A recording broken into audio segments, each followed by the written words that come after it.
Hi hello, പുതിയൊരു വീഡിയോയിലേക്ക് എല്ലാവർക്കും സ്വാഗതം. എല്ലാവർക്കും സുഖമല്ലേ? ഞങ്ങൾക്കും സുഖമാണേ. അപ്പോൾ വീഡിയോയിലേക്ക് പോകാം. അപ്പോൾ വീഡിയോയിൽ കാണുന്ന കണക്ക് തന്നെ നല്ല ടേസ്റ്റി ആയിട്ടുള്ളൊരു കറി ഉണ്ടാക്കുന്ന റെസിപ്പിയാണേ ഇന്നത്തെ വീഡിയോയിൽ. അപ്പോൾ എന്താണെന്നില്ലേ, അത് വെണ്ടയ്ക്ക പുളിങ്കറിയാണേ. നല്ല ടേസ്റ്റുള്ള ഒരു കറിയാണ്. ഇത് മാത്രം മതി പിന്നെ ചോറ് കഴിക്കാൻ. പിന്നെ അതിൻ്റെ കൂടെ ഒരു മീൻ പൊരിച്ചതോ ഒക്കെ ഉണ്ടെങ്കിൽ കുറച്ചും കൂടെ ടേസ്റ്റ്. അപ്പോൾ എങ്ങനെയാണ് ഉണ്ടാക്കുന്നതെന്നുള്ളത് നമുക്ക് നോക്കാം. അപ്പോൾ ആദ്യമേ നമ്മൾ ഒരു ചട്ടി എടുത്തിട്ട് അതിനകത്തേക്ക് ഞാൻ വെളിച്ചെണ്ണ ഒഴിച്ചത് കുറച്ച് കൂടുതൽ വെളിച്ചെണ്ണ ഒഴിച്ചു. പിന്നെ അല്ലാതെ റിഫൈൻഡ് ഓയിൽ ഉപയോഗിക്കുന്നവർക്ക് അത് വേണമെങ്കിലും ഉപയോഗിക്കാം. അപ്പം ഞാൻ വെളിച്ചെണ്ണ ഇട്ടു. പിന്നെ അത് കഴിഞ്ഞിട്ട് ഈ വെണ്ടയ്ക്ക ഉണ്ടല്ലോ, വെണ്ടയ്ക്ക് ഇതേമാതിരി ഇത്രച്ച് നീളത്തിന് പീസാക്കി വെച്ചത് ഈ എണ്ണയിലേക്ക് ഇട്ട് കൊടുക്കുക. അത് എന്തിനാന്ന് വെച്ചാൽ ഈ വെണ്ടയ്ക്കയുടെ ഒരു പ്രശ്നം എന്ന് പറഞ്ഞാൽ എല്ലാവർക്കും ഇഷ്ടമായിരിക്കും, പക്ഷേ ഈ വഴുവഴുപ്പുള്ളത് കൊണ്ട് ഒട്ടുമിക്ക ആൾക്കാർക്കും അതിനോട് വലിയ താല്പര്യം ഉണ്ടാവില്ല. അപ്പം ഇത് ഇങ്ങനെ എണ്ണയിലിട്ട് ഒന്ന് വരട്ടി കഴിഞ്ഞ് കഴിഞ്ഞാൽ, ഒന്ന് ചെറുതായിട്ട് വേവിച്ച് കഴിഞ്ഞാൽ ആ വഴുവഴുപ്പൊന്നും കറിക്ക് ഉണ്ടാവത്തില്ല. അപ്പോൾ അതിനായിട്ട് ഞാൻ വെളിച്ചെണ്ണ ഒഴിച്ചു. വെളിച്ചെണ്ണയിലേക്ക് ഇതേമാതിരി വെണ്ടയ്ക്ക ഇട്ടു ഒന്ന് വഴറ്റിയെടുക്കാൻ പോകുന്നു. പിന്നെ ഞാൻ ഇതേപോലെ തന്നെ മെഴുക്കുവരട്ടി ഉണ്ടാക്കിയതും ഇതിന് മുന്നേ ഒരു വീഡിയോ ഇട്ടിട്ടുണ്ട്. അതും വേണമെന്നുള്ളവർക്ക് കയറി കാണാവുന്നതാണ്. അങ്ങനെ ഉണ്ടാക്കി കഴിഞ്ഞാൽ ഈ വഴുവഴുപ്പ് ഉണ്ടാവത്തില്ല, നല്ല ടേസ്റ്റ് ആയിരിക്കും, കുട്ടികൾക്കൊക്കെ ഇഷ്ടപ്പെടും. അങ്ങനത്തെ ഒരു മെഴുക്കുവരട്ടി ഞാൻ ഉണ്ടാക്കിയിട്ടുണ്ട്. ആ വീഡിയോയും കൂടെ വേണമെന്നുള്ളവർക്ക് കയറി കാണാവുന്നതാണ്. അപ്പോൾ ഞാൻ അത് ഒന്ന് വെന്ത് കഴിഞ്ഞപ്പോഴത്തേന് അതിനെ ഊറ്റി വേറെ പാത്രത്തിലേക്ക് മാറ്റി വെക്കുകയാണേ. കാരണം ഈ ചട്ടി തന്നെയാണ് ഞാൻ ബാക്കി മസാലകളും ഒക്കെ ചെയ്യുന്നത്. അപ്പോൾ ഈ എണ്ണയിൽ തന്നെ നമുക്ക് ചെയ്യാവുന്നതാണ്. അപ്പോൾ നമുക്ക് വേറെ വേറെ ചട്ടികൾ 2 പാത്രമൊന്നും എടുക്കേണ്ട ആവശ്യമില്ല. ഈ ഒരു ചട്ടിയിൽ തന്നെ നമുക്ക് ചെയ്യാം. അപ്പോൾ ഇതെല്ലാം ഊറ്റിയെടുത്തതിന് ശേഷം ഞാൻ അതിനകത്തേക്ക് ആ എണ്ണയിലേക്ക്, നല്ല ചൂടായി കിടക്കുന്ന എണ്ണ, അതിനകത്തേക്ക് കുറച്ച് സിമ്മിലാക്കിയിട്ട് സിമ്മാക്കിയിട്ട് ഞാൻ കുറച്ച് കടുക്, ഉലുവ, കുറച്ച് പെരുംജീരകം, ഇത് 3 കൂടി ഇട്ട് കൊടുത്തിട്ട് അതൊന്ന് പൊട്ടുമ്പോഴത്തേന് അതിനകത്തേക്ക് വെളുത്തുള്ളി തൊലി കളഞ്ഞ് വെച്ചത് എടുത്ത് ഇട്ടു. അതും ഞാൻ മുഴുവനായിട്ട് തന്നെ ഇട്ടേക്കുന്നത്, മുറിച്ചിട്ടൊന്നുമില്ല.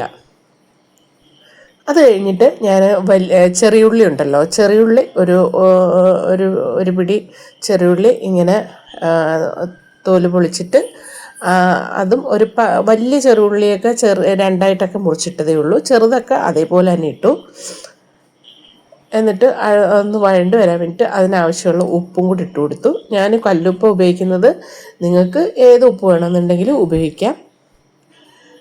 അപ്പോൾ അതും കൂടി ഇട്ട് കൊടുത്തിട്ട് അത് നന്നായിട്ട് വഴറ്റിയെടുക്കണം. അതിനുശേഷം ഞാൻ ഒരു തക്കാളി ഇട്ടു. ഒരു തക്കാളി അല്ലെന്നുണ്ടെങ്കിൽ 2 തക്കാളി വേണമെങ്കിലും ഇടാം കേട്ടോ. അപ്പോൾ ഇത് പുളിങ്കറിയാണല്ലോ, അപ്പോൾ കുറച്ച് പുളി മുന്നിൽ നിൽക്കുന്നതാണ് ടേസ്റ്റ്. അപ്പോൾ അതിന് ഞാൻ ഒരു തക്കാളി ഇട്ടു. തക്കാളി നന്നായിട്ട് വഴണ്ട് വരുമ്പോഴത്തേന് നമുക്ക് അതിനകത്തേക്ക് പൊടികളിടാം. ആദ്യമേ ഞാൻ മഞ്ഞൾപ്പൊടി ഇട്ടിട്ട് പിന്നെ മല്ലിപ്പൊടി ഇട്ടിട്ട് നമ്മൾ പിന്നെന്താ വേണ്ടതെന്ന് വെച്ചാൽ സാമ്പാർ പൊടി ഞാൻ വീട്ടിൽ തന്നെ ഉണ്ടാക്കിയ സാമ്പാർ പൊടിയാണേ. അപ്പോൾ അതിനകത്ത് പിന്നെ മുളക് പൊടിയും മല്ലിപ്പൊടിയും പിന്നെ അതേപോലെ തോരപ്പരിപ്പ്, അങ്ങനെ കുറേ ജീരകം, അങ്ങനെ കുറേ ഐറ്റംസ് ഇട്ട് പൊടിച്ച സാമ്പാർ പൊടിയാണേ. അപ്പോൾ അതും കൂടെ ഇട്ട് നന്നായിട്ട് ആ പച്ചച്ചുവ ഒന്ന് മാറാൻ വേണ്ടിയിട്ട്, ആ പച്ചമണം ഒന്ന് മാറാൻ വേണ്ടിയിട്ട് ഒന്നും കൂടെ എണ്ണയിലിട്ട് വഴറ്റി.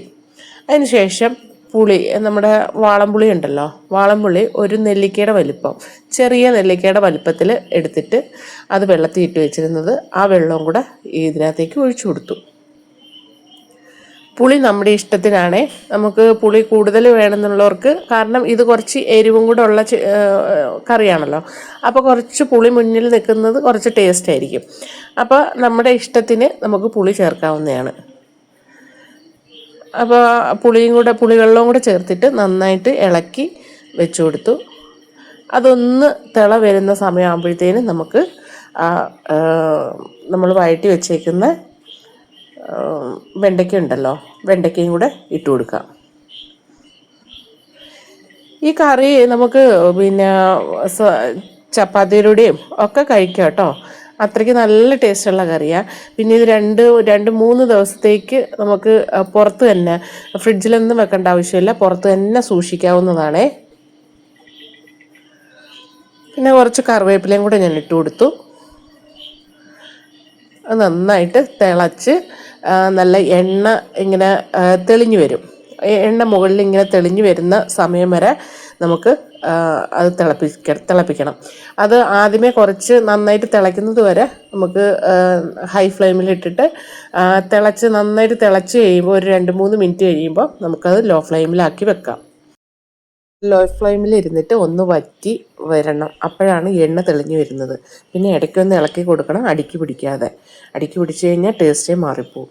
അപ്പോൾ ഇത്രയേ ഉള്ളൂ. വീഡിയോ ഇഷ്ടപ്പെട്ടാലൊന്ന് ലൈക്ക് ചെയ്യണേ, കമൻറ്റ് ചെയ്യണേ, സബ്സ്ക്രൈബും ചെയ്യണേ. Okay, thank you.